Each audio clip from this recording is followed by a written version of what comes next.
Hi, slightly different video to usual. I thought I'd do a bike repair.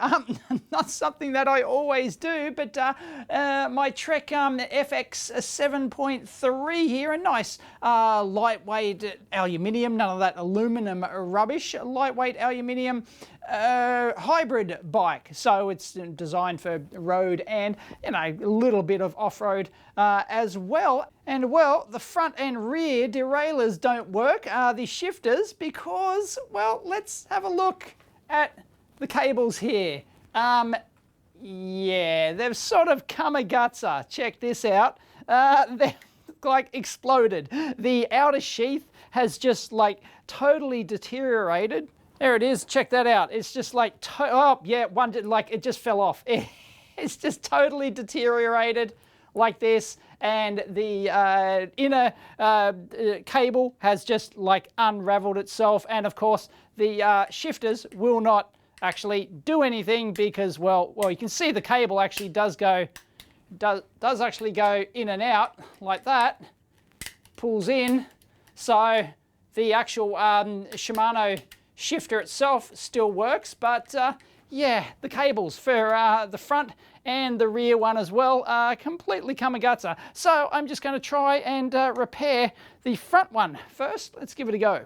And these are Shimano derailleurs here, SIS, whatever, I don't know what particular brand. I'm sure there's bike aficionados in the comments who will know. It uses external cable guides, none of that internal tube rubbish. And yeah, we're going to have to take apart this to get the cable out, because there's the bottom, that's where the cable is clamped, right there on the end. It's got its little thing on the end there, so we'll have to pull that off. That's just to stop the end from unraveling, so we'll have to take that off. First step, unscrew that, and then it should unwind through there, and then we should be able to pull the cable back out, because I've got a complete replacement set. For those playing along at home, I've got a genuine Shimano road shift cable set. It's the Opti Slick one. It's got all sorts of whiz-bang technology, stainless steel inners, I believe, and like Teflon coatings inside the outer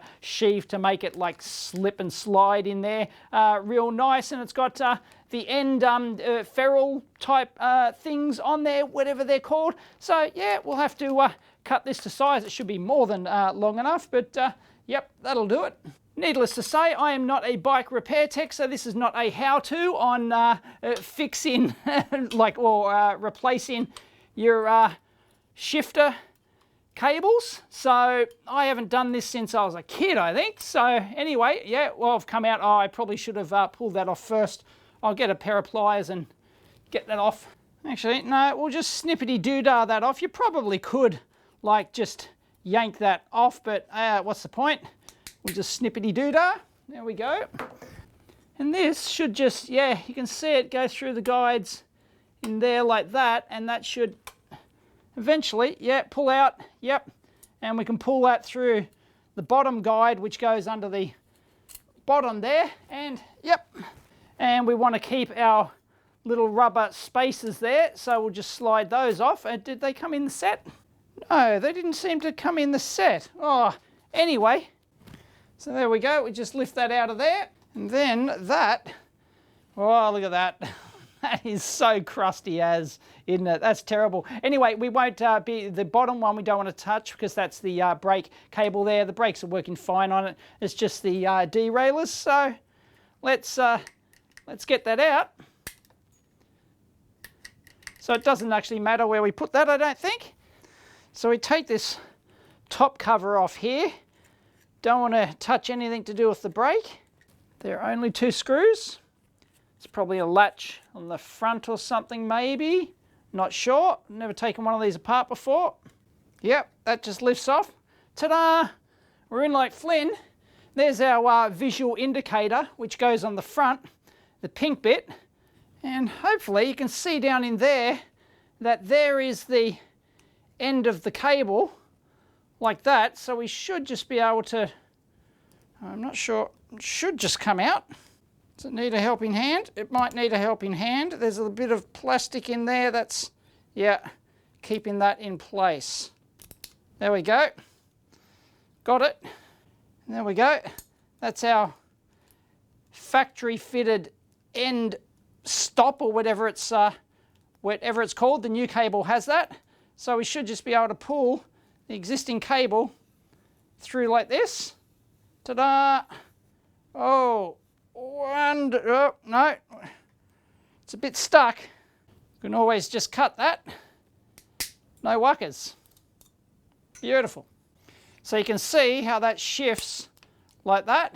It's got notches in there and goes back like that. This is only a 3-speed front derailleur. Of course, the rear one has 8, or that can vary, but your front one usually has 3, and that just clips in place like that. And you just, end of your cable just goes in there like that. No worries. So the only thing you want to reuse is this part here, which then goes in there, which you can actually adjust. You can rotate this to adjust the position of the shift, like micro adjust, I guess, for want of a better word, the position of the shifter, because it'll just add or release a little bit of extra tension on the cable, and that will just shift your shifter over. And here's our brand new sexy cable. We've got 2 of them, and there it is. It's got the factory fitted end stop. That'd be like, that's not crimped. That's like, I don't know, molded in place somehow, however they do that. So we need to slide that through first, and Bob's your uncle. Check out that. They've actually treated that end differently. They've actually sealed it. It's like a different color, like a goldy color or something like that. So I think they've actually sealed that for us. But of course, it does come with a thing to seal it off at the end, like a crimp thing. So how can I push this through? There we go. No wuckers. So we'll just feed that through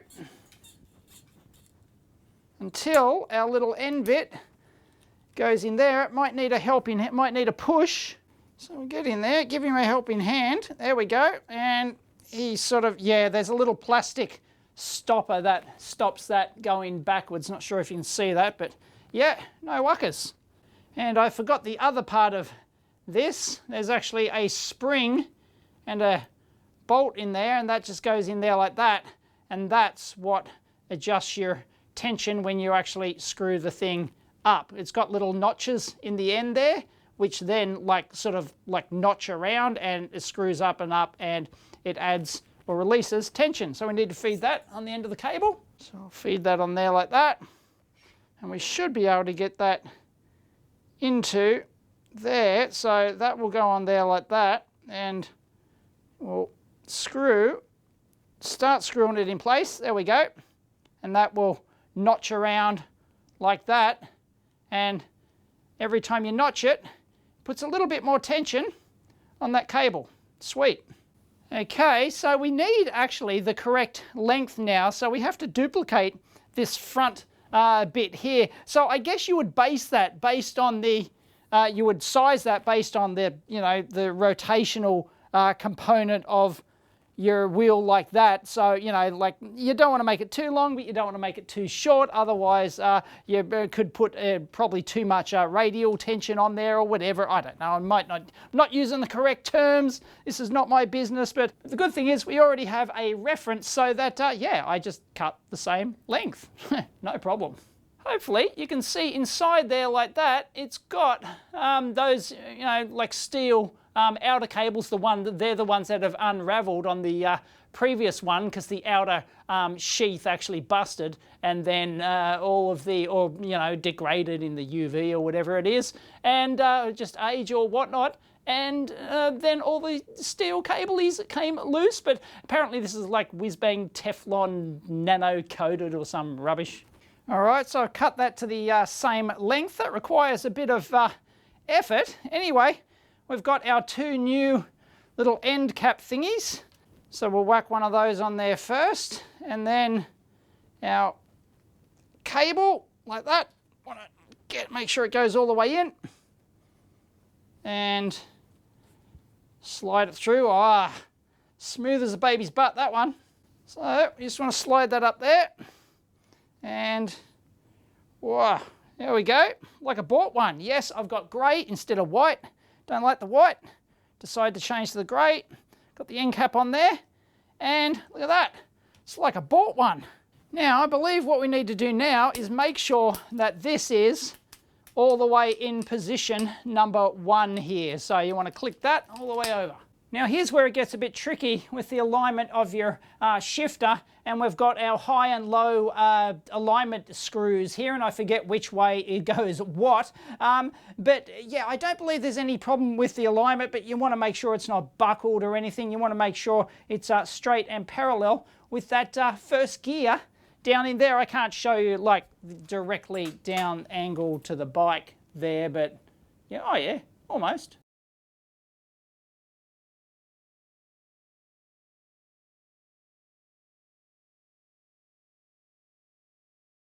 Anyway, at this stage, this is just a replacement. So I might be doing this in the, not the correct order. Once again, there's probably a million YouTube videos out there showing you how to do this properly from, proper bike experts. But yeah, I'm just going to, this is just a basic cable replacement. And then, if I need to, I'll do the adjustment of the shifters later. Just show you the underside of this here. You can see the plastic guide there. So you've got to actually, that's covered completely over so it doesn't jump out. So you've got to actually feed the cable through that and up around like that. Can't even see that with the bloody lights above, but that's going to feed through there and through there. Sweet. So that cable is now in that guide. All right, so I'll feed that over there in a second. Oh, geez, that's a bit crusty. How does that go through there? Oh yeah, there we go. I think it goes through like that. So I want to pull that through, feed in and pull in, I guess. But you want it to come over and go eventually into those slots there. So you want it to come over that one and go in there like that, and then pull through, ta-da, like that. So I should probably get some pliers, pull on that. I'm not sure of the exact tension that I need, but it should be good enough. Just, I guess, pull it tight, quote marks, I don't know. Yeah, so I'm going to pull down on that and then tighten that sucker up. Yeah, I think I might have to readjust this whole thing, but anyway, it's in, and if I now shift, there we go, that's shifting. No wuckers. So let me just look down visually on that. Oh yeah, that looks like that chain would definitely go over. And yep. I think we have a winner. Winner, chicken dinner. So there you go. This won't be a video on how to adjust the high and low set screws here. That moves the position of the derailleur shifter bar here, in and out and stuff, and then you can adjust the rotational component of this as well, stuff like that. But I shouldn't need to do that. That will get me back on the road. In terms of the front derailleur, I've got to do exactly the same for the back. Might be a bit trickier for the back actually. Yeah, we just need, for the back one, we of course need an extra piece of sheath like this, and it's got a similar sort of adjustment here, which can then adjust, micro adjust or whatever, the position of the derailleur thing here. Yeah, but apart from that, it should be exactly the same job. So I won't bore you with the details. I've got to add a end thing on that. So I've chopped that off, and I've got the little end crimp thing here, and that should go on there like that.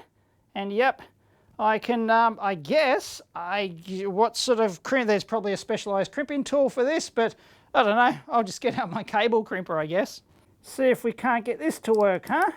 I think it should be good enough. Maybe? Not quite, no. Whack it in the middle there, actually. Yeah, that did the business nicely, like I bought one. Right, so I'll take this puppy for a ride now and check out that front derailleur, and then I'll repeat exactly the same thing. There's no major difference for the rear one. And if I have to adjust the derailleurs, like the shifter, the position of the shifter bars in there, then I'll, yeah, that'll have to be another video. I don't know. If you liked bike repair video, Dave, give it a thumbs up. Catch you next time. Yes, you didn't think that I was going to get out of this without a Murphy, did you? No, unfortunately, the cable that I've got is a smidgen too short. It's like just an inch too short to reach to the rear derailleur. So I believe that this front bit, like I matched the length of the previous one, and I think this is too long. If I just shorten this by an inch or two, then, you know, it'll still turn adequately. I think there'll still be a decent radius in there, but that will give me the extra cable length needed. So, yeah, oops. There you go, crisis averted. No worries. This is one heck of a bend radius, by the way. So yeah, you got to have good quality cables for this. You don't want like the crap quality ones. You really want like, you know, that super slick possum shit, you know, Teflon coating or whatever it is in there to, you know, make sure the cables have as minimum friction inside there. And when you got, you know, large turn radii like this. But anyway, there you go. Like I bought one. Catch you next time.